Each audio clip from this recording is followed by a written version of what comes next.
say it's alright. Needless to say, you picked up on it, but you're pretending like you didn't pick up on it.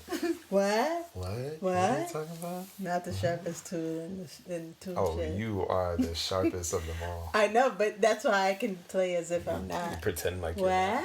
What? I don't know What? what you're This is a talking what? about. A what? Oh. Oh gosh. Oh goodness gracious, that game is the worst. All right, you ready to get this started? Yeah, let's do it. Let's do it.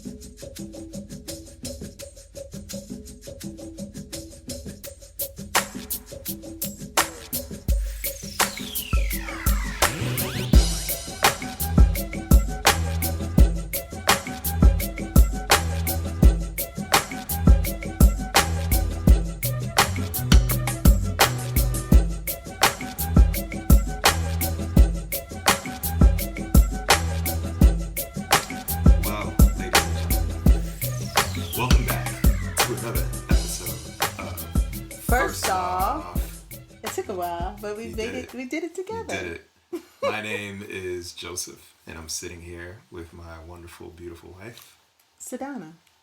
and we are the Vivens. And we have like a lot of things to discuss, but I don't even know like really where we should begin, because it's like so much has happened since we last got on here. We have a total of 6 listeners now.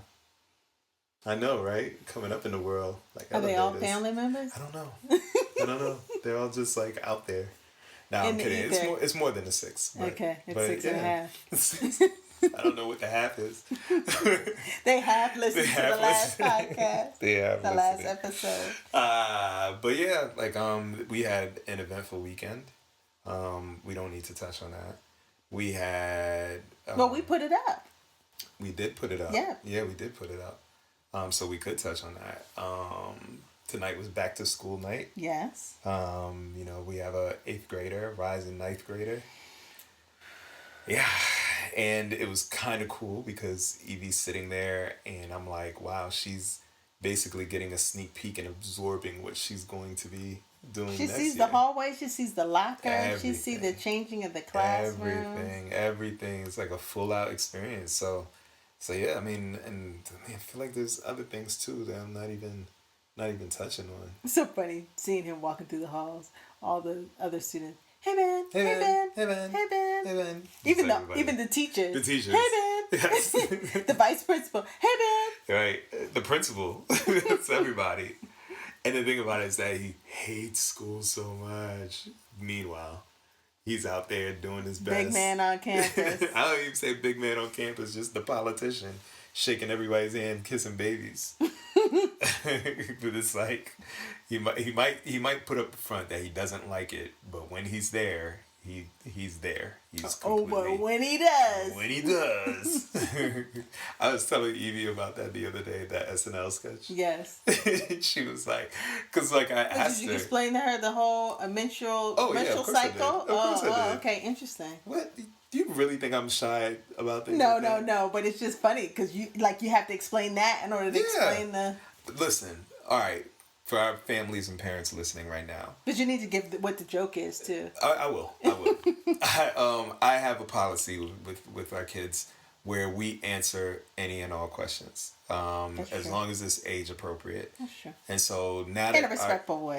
and respectful, and now that Evie is a bit older, there are questions that she has that I'm like, yeah, I'll answer it. And I had this conversation with her not too long ago. I said, whatever question you have, I am not going to lie to you. I'm not going to keep it from you, because it is now the time that you need to learn these things, because she's going to be going to middle school next year.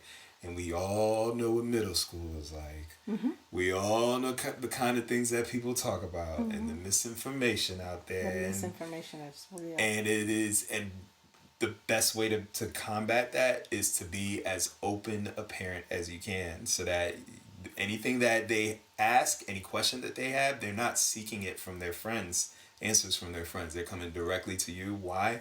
Because you are 100% going to give them the truth. And that's what I do. I did it with Ben, which had some very awkward conversations. I'll never forget the first time he asked me what was oral sex. And I swallowed my pride and was like, you know what? I am going to explain this to this little boy as quickly and as swiftly as I can to get out of this conversation. Nah, it was a quick conversation though. But was it quick because you made it quick, or was it quick because he just wanted a quick answer? No, I gave him a quick answer, and then I was just like, "You have any other questions?" And he was just like, and he was like, "No, I got it." I was like, "All right, cool." But yeah, like, and he's asked all kinds of questions. Yeah. Like all kinds of questions, and you know, sometimes around Evie, and I'm like, "I'll tell you later," or "Ask me later," because she was not old enough. But any question that she has, I told her I'm more than willing to answer, because I do not want her to go out into the world and asking her friends questions, and then the friends get it from their brother, sister, cousin, mother, daughter, whatever. And then they bring and we've it talked back. about the menstrual cycle, so it's not foreign to her, but it's because I don't think any of her close friends have started their cycle to know. Yeah. But as soon as that happens, we'll go through it again. Because it was like, I think it was last week, there was some statement or something on TV, and the person said something about the uterus, and she was like, "What's the uterus?" I was like, "It's the womb. That's where the baby sits, and that's where." This is where the baby sits. She's got a couch. And I mean, the baby. the baby sits on the bladder. No, the baby is in the uterus. I know, I'm just playing. I just remember you always talking about like, he's on my bladder. That's true. That's true. So the SNL joke. The SNL sketch. Won't you tell it? Well, I'm done my talking. It's about this special. It's advertisement for a birth control pill, and Tina Fey is the main character within the sketch. And it's this was at the time where newer birth control pills were coming out, where you could have a period once a year or not at all. So this was in reference to, I think, the seasonal birth control pill, where you would only have a period once a year. And so that was kind of new in the context of... It was novel. Yeah, it was novel. Yeah, it was novel. Because usually it's every, 4 weeks, the woman is having ending their cycle and starting a new cycle. So the thing was like, you can start taking such and such medicine and you won't have a period except for once a month. But when it comes... No, is it once a year? Once a year, excuse me. Once a year. But when it comes... And you see her like raging out. She's like Kathy from the comics, pulling out her hair. It was like several women. Because it showed them like... living their best life, like being so happy and joyous, free, and ain't not a problem in the world. And then the audio is like, but when it comes, hold on to your fucking hats. It's such a funny sketch. Yes. Let's see if we can find it. Yes. So when you explained it to her, did she even get or understand how funny it was? I mean, I don't think so. Yeah. Yeah, I don't think so. Because she never had a period. Yeah, she exactly. don't know what she don't know. premenstrual dysphoric disorder, PMDD is. She don't know what PMS is. Nah, she has no idea. So. But she's inquisitive. Both of our kids are inquisitive. 100%. So it's like, if it's a joke or it's something we're laughing at, something we're talking... What is it? Who is it? What happened? Who was that? What? Who were you talking to? I tell you, I feel like that's going to be a problem someday. Because it can come across really nosy. It is nosy. Yeah. We just need to go ahead and push I think that they do that with us, but they don't necessarily do that outside of us. Not incessantly, or not as but not as harassing like with strangers. I can see her doing it with a teacher who she's cool, or with her friends maybe. No. I think it depends on the friend. I think it depends on the friend. We gotta ask. Because the friend may be the same way, so then it's a non-issue. Sure. We gotta ask them. We gotta ask them and find out whether or not they do that with outside of us. I feel like they do that with adults that they feel comfortable with. So a teacher that she has been with for the whole year, or a teacher he's been with for the whole year. It's just like, of course I'll ask that. So-and-so's pregnant now. So-and-so's about to go on their honeymoon. They do have all the information. Yes. It's so funny. Yes. It's so funny. They ask all the questions. I just asked them. But there's been ways that they have found out information about their friends. Mm-hmm. Specifically Benjamin, I can recall, where we were like, did you ask him that? Did you say that? Right. And he was like, well, I asked it in around other people, and I asked it this way, and I asked everybody in the circle this question, not just the one person. And I was like, that's kind of smart.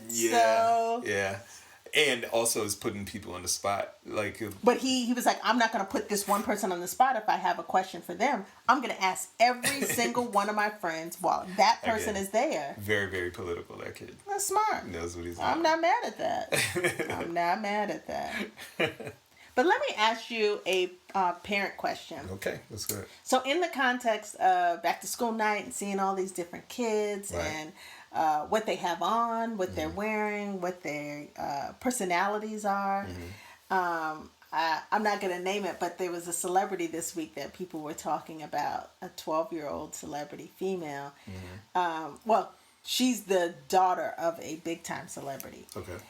And the celebrity was out with her parent, and the celebrity was a 12-year-old girl, but she looked very voluptuous in her outfit, like boob action and short skirt. And I was like, oh, well, she's a teenager. And then they reminded me, they being, you know, The public, the internet. the interwebs, that this child of a celebrity is 12. And I was like, oh. So everybody was like, no judgment. This is a child. Don't talk bad about her. So it just made me think, with seeing that and reading some of the commentary from people, as well as going to back to school night, seeing some kids with nose rings and belly button rings and fake tattoo sleeves.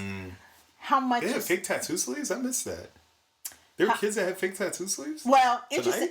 So no. Oh, okay. I was about to say, I missed that. But actually, the same Kid had... child of the celebrity had some. It wasn't a tattoo. It was probably a henna shirt or a henna? No, Okay. but it didn't look like a shirt. Okay. Like okay. it looked like a true, temporary tattoo. Yeah. It looked like the ones from SOS movie Short Story. Right. But it looked like, and it was the whole arm done. So You don't think it was real? The child is 12. So this is my question to you. Yeah. When do you put your foot down of enough is enough, or that's too much as a parent, knowing that you want your child to express themselves and who they are and their individuality is them, and who you were and how you grew up is how you grew up. Yeah. Like at what point is too much? Is it too much? Are you putting your foot down? As a child of Caribbean parents. And now you. So, as an official enforcer, for those that know, they know. As an official enforcer, no, I think that when it comes to a child expressing individuality, I'm all for that. You know that I have a huge issue with children being sexualized, and so for me, anything that has the potential to have a child be sexualized, I think that it needs to be cut off immediately. I don't think that it's, as much as people want to say, well, let them wear what they want to wear. That's the man's problem. That's their problem. If they have an issue with it, that's not going to stop the man from being aggressive. You know what I mean? It's not going to stop the man from being disrespectful. And the last thing I would want for a child is for them to be in a situation like that and not have the tools or not have the protection to defend themselves, whether it's verbally or physically, etc. So for me, I think that as I watch Evie mature and grow, of course, as a dad, my mind thinks about these things a lot. And what I think about is, how am I going to have this conversation where it's like, these are the kinds of guys that are out there. I remember I did that with my sister, but it was a lot cruder because I was, basically like a 19-year-old at the time. So, with your own hormones. So it's like, trying to explain it to her, it was very crude and very vulgar. But it's like, there are, with all due respect, there are guys out to women. There are guys out there that are going to objectify, and with that objectification, you have to be able to equip yourself, whether it's verbally or physically, to be able to protect yourself, and most importantly, protect your self-esteem. because now I feel like I'm in mansplaining territory. And well, my question is, when is too much? I'm getting that. I'm getting there. So to me, it's when you are stepping out and it is obvious that like the outfit that you're wearing or whatever it is that you have on can't is more exposed than it should be, showing more flesh than you should, then that would probably be a good time to be like, hey, maybe you should pick something else to wear, or that's not the outfit. And are you okay with belly button piercing and a crop top? How old? 12. No. Nose ring. Oh goodness. Nose ring? Yeah, I'm cool with nose ring. Tongue ring. For what? Like at 12? Like for what? I mean, Fake tattoo sleeve. For what?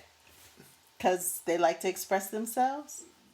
No. Yeah. It's like, I mean, the tattoo thing is, I mean, okay, so. Like our child is really into art. She's really artsy. She's always painting That's things. literally what just went through my mind right now. And we've seen her put like fake rainbow tattoos on and things like that. Like when we had the fake tattoo from that I had accidentally ordered. She was like, "Oh, there's some extras. Let's do it." Yeah. Like, so I think that for something like that, I think it would have to be specific. I think that I would more be apt to say, yeah, put it on if it's something that she created and she drew. If it's something random that has no specific meaning to her, then I'd be like, why are you doing that? Like, what for? You know what I mean? Like, yes, it's a fake tattoo, but it's like, but why are you putting that on your body? Right. And I mean, really, I guess it's kind of Socratic the way that I would approach it. I mean, whether it's clothing, tattoo, whatever it is, there's always has to be a why, because eyebrow ring. It has to be a why. Everything, you know what I mean? And the way we are, because I want to is never a satisfactory answer. It's just like, no, like there has to be a reason why. Like what is the genesis of this feeling? What's the genesis of this thought? What about you? To answer your own question. I think I agree with the skin flesh looking. I'm not for my child looking provocative, be it my male child or my female child.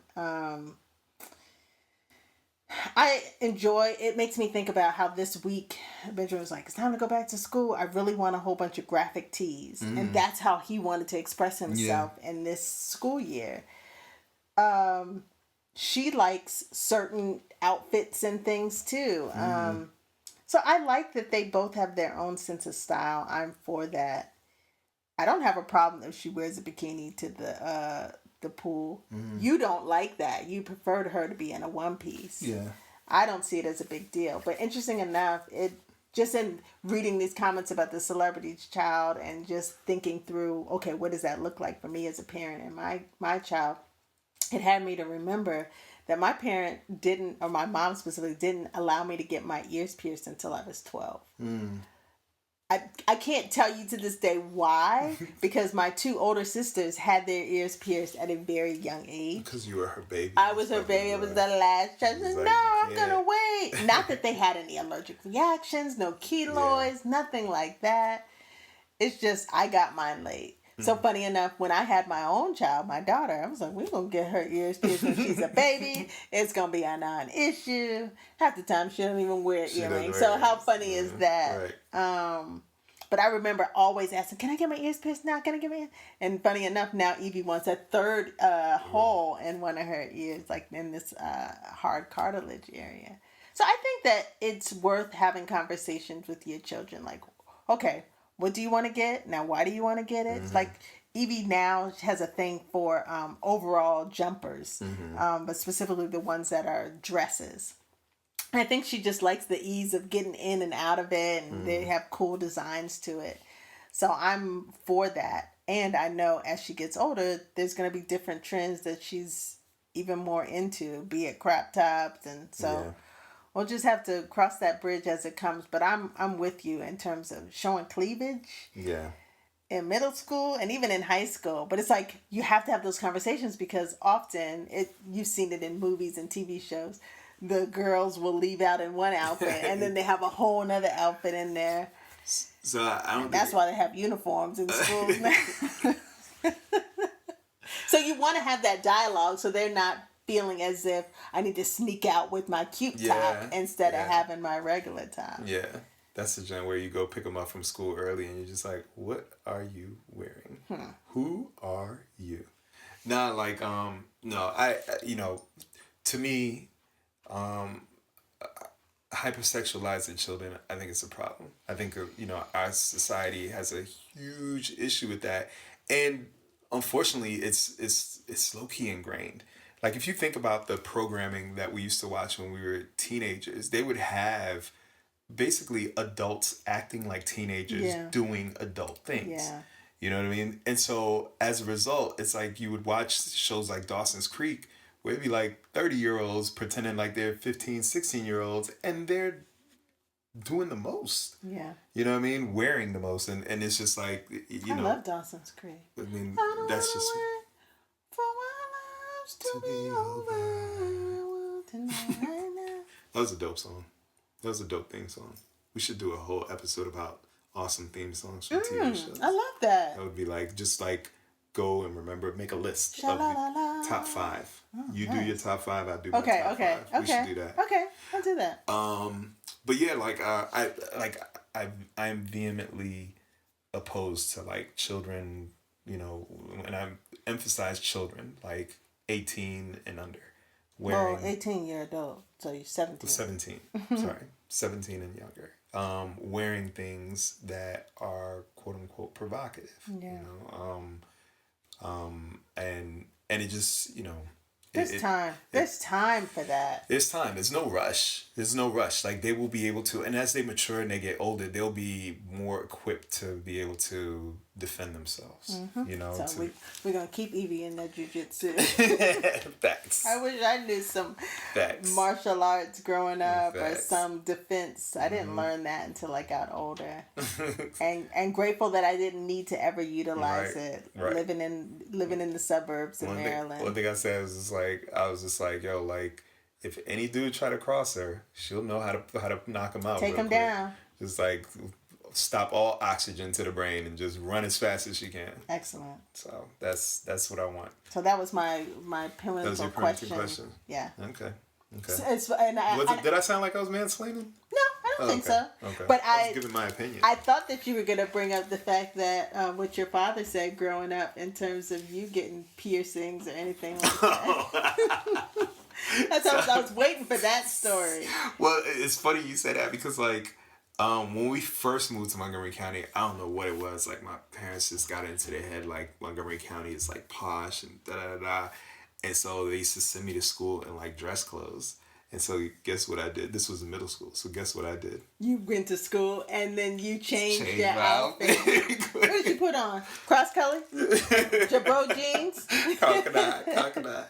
But nah, like, I was like, I am not walking into middle school with these looking like I'm fresh off the boat. I'm good on that. But no, my dad was sitting on us talking about when I was I think I was like 9 or 10.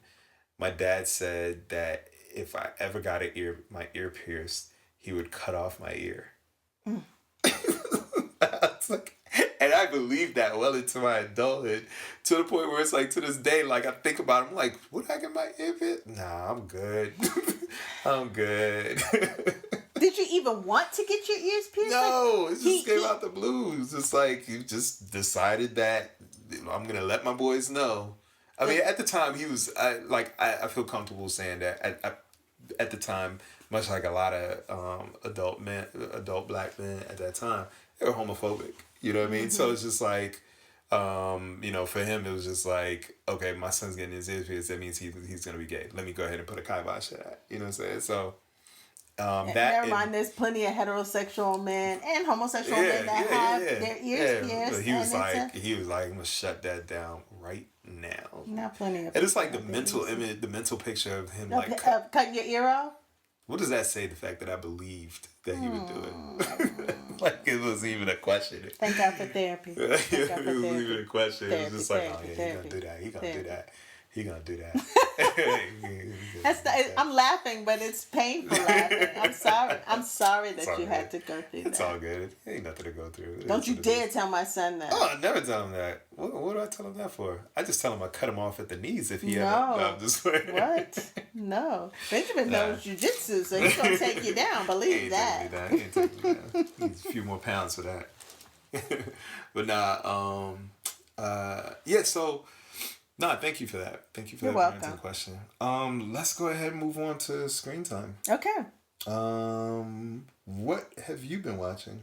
I haven't been watching anything. Lies. What was I watching? The Jussie doc. Did you finish it? Because I fell asleep. I finished it. You did? I was out. Please. So on Netflix. Let the audience know. So on Netflix now, it's I don't know the exact name of it. Basically, it's what happened with the Jussie Smollett story. I did it. If I did it, it's Jussie's version of if I did it. No, so it's he's the center, of course, of the story of what happened, his take on it, and they also interviewed all the Chicago police, now retired, fired, chief of police, of what their side of the story and then what his side of the story is. And then they mixed in some journalists who've done some independent research, and they're like, there's some corruption all around because they didn't follow through with these witnesses, and this person said that they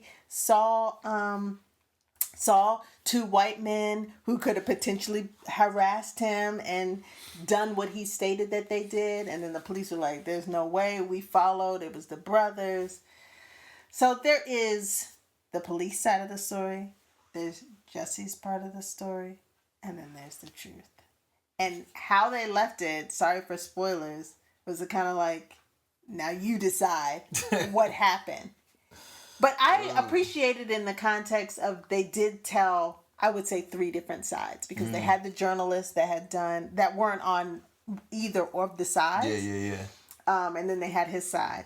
And then they had the police. And I felt like at the end, it's like, oh yeah, there is a chance that he was telling the truth. But I also felt like, but the police seemed like they also did their job. So I was talking to my sisters about it, who also watched it, and they were like, like we all were like clutching our pearls, like what? What we came to, and even the internet even says, all of these things could be true. The police could be corrupt. He could have been lying, and there could be some truth in both of their aspects of the stories. So it just still leaves it like a true, really good mystery. It's like a pool of falsehoods. It's like, and I think that's why Netflix was like, let's put this thing together, because it makes for good that TV. much. Yep. It makes for good TV. Yep. So, because people have been talking about it. So we were dead tired watching it. I was exhausted, but like watching that giant, I was just like when it got to the part about the police and the corruption, my mind immediately got flooded with like the years and years and years of police corruption as it pertains to black men. Yeah. You know what I mean? And then it like tacked on the history of black men being lynched. You know what I mean? And, he had the noose around his head, black men being lynched, and basically people getting away scot-free with it. And it was just like, and then when they talked about like these guys had charges, I didn't even finish it. One of them had, I want you to finish. One of the brothers had charges. Oh, and by the way, when they went to go search the home, there were a whole bunch of guns in there. And so basically he could have been put into jail for like 10 plus years. So it's like how convenient that they said that. Like when it comes to coercion and black people it happens all the time. It's just like the weight of that just basically threw all kinds of doubt in my mind, because like I thought it was like a done deal, but then I kind of felt guilty. And at the same time, like a weird guilt and skepticism where it's like, but he could be lying, but the police could be corrupt. He could be lying, but the police could be corrupt. Because they were saying that they were utilizing trying to get attention, but the police would be corrupt. It was just like a. As I said, it's all of the above. And then my mind was just hurting too much, and I passed out. I passed out. My mind was just like, "This is too much. I'm going to sleep." But when it comes, that's sleep. That's sleep. When it comes, and then the two things that I was gonna say is, oh, now I forget. Oh, one at the end, the brothers are like, and we're having a book come out. So then they're getting profit because they both wanted to be in the entertainment business, being actors and such. Oh, and then the other thing I was going to mention, the thing about police being corrupt, yay or nay, the whole shooting death of Laquan McDonald had happened within the last year. Remember, he got shot 16 times in the chest. So it happened So then now this whole Jussie Smollett story comes along, and they can look like the victors. They can look like the champions. Okay, we chased it down. He was lying. Right. We now look like we did our job super well, and that we're gonna get some money from him. He's a big time artist. This is a big deal. Yeah. Netflix. I don't know if Netflix did a service or a disservice putting that documentary out. I don't know. He got to tell his story, and I think it was a service because he was able to tell his side of the story, and I think that he and his family were able to. I would pray and hope that they had creative rights to be able to look at to watch the whole thing. Because if he didn't like it, I would have thought he wouldn't have signed off to say include my commentary, include what I said. So it's truly a fascinating story, definitely made for TV. But I do feel comfortable quoting Donald Glover, and when you said that the guys got a book deal, and knowing that this documentary came out, Donald Glover said it best: "This is America." Yeah. All right. I feel like we went over a lot in our short amount of time. We only do this for about 30 or so, a little bit over 30 minutes. And we didn't even touch on the weekend. We got to talk about that at some point because it was a fantastic time. You started off. Well, I'm not saying we're doing it now. We got to go to bed. It's late. And we didn't even talk about Cooking and Crying. And we didn't talk about SOS. Which I've been watching all This is going to be like Jimmy Kimmel. Yeah, I know, right? Every time. Matt David, our next guest. Oh, apologies to Matt David. You're about to bring him out. We just never get to Cooking and Crying. Never get to SOS. Okay, so this is our homework for next week. All right, next week, top 5 songs. Na, na, na, na. Top 5 songs, TV show songs. Okay, and then at the what you call it tonight? They played the Saved by the Bell theme song at the back to school night. I thought that was funny. Top 5 theme songs. It's gonna be hard for me. I watched TGIF. There we go. Hard. I watched all of the shows. Same. I loved television. I don't know if we would have a lot of cross pollination. No, cross pollination is not the word I'm looking for.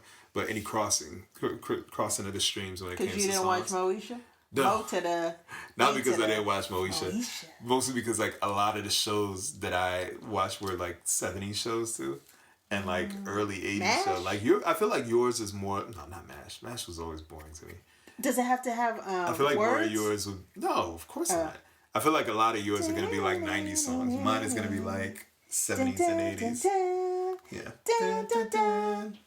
Love me some Quantum Leap. I love me some MacGyver. What's the MacGyver theme song? Do you remember it? I can't think of it now that you put me on the spot. I don't remember it either. Knight Rider. That's my train. It's old timey though. That's yes. That's the 80s. That's what I said. Most of mine are gonna be 70s and 80s. Why are you watching that show? You were too young. Knight Rider? Why was I watching? Why was I watching that show? Because it was a talking car that could jump.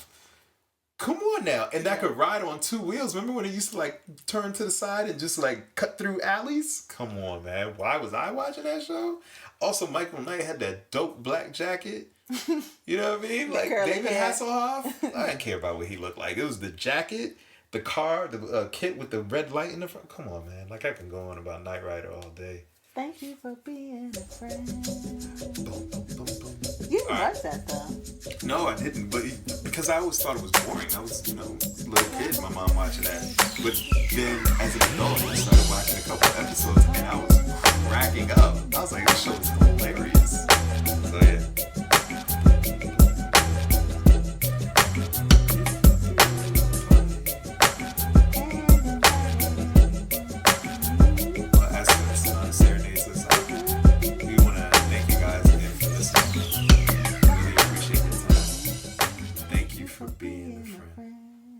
Appreciate it.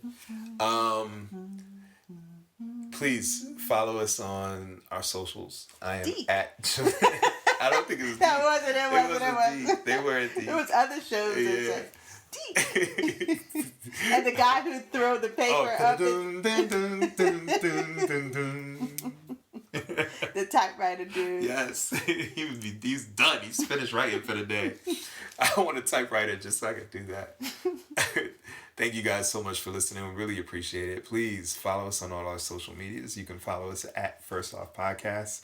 You can follow me, Joseph Bivens, at Joseph Bivens. And let's see if Sadana remembers her social this week, which is on private, interestingly enough. So y'all might as well just follow her on First Off Podcast. Oh, maybe I'll make it public. So we can get the 7th listener. Yes. At Sadana Jackson Bivens. Boom. I got it. But there's underscores in it, isn't it?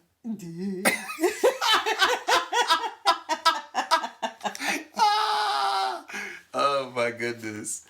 Maybe I'll get it together next week. Well, let's see if I can come up with words of wisdom for this week. Thank you, Jerry Springer. a callback to our first episode. Please ration the mode, take care of each other, and love each other, and find the joy in your life. Nice. All right. Thank you for joining us on First Off. Come on now. Why? You did that on purpose. I did do it on purpose. You left me hanging last week. I'm going to leave you hanging this week. Next week, we'll do it together. Thanks, guys. Have a good one. Peace. Hey, this is Evie. Thanks for listening to First Off, featuring my parents, Sadana and Josie. Music by Uncle Verse. You can hear more of his music at VERSGBOS on Instagram. That's Verse G Boss. You can find us on Instagram too, at First Off Podcast and at Are You a Fan Yet? Or visit vivensmedia.com. And this outro is done by me, EVEE. Evie, bye-bye!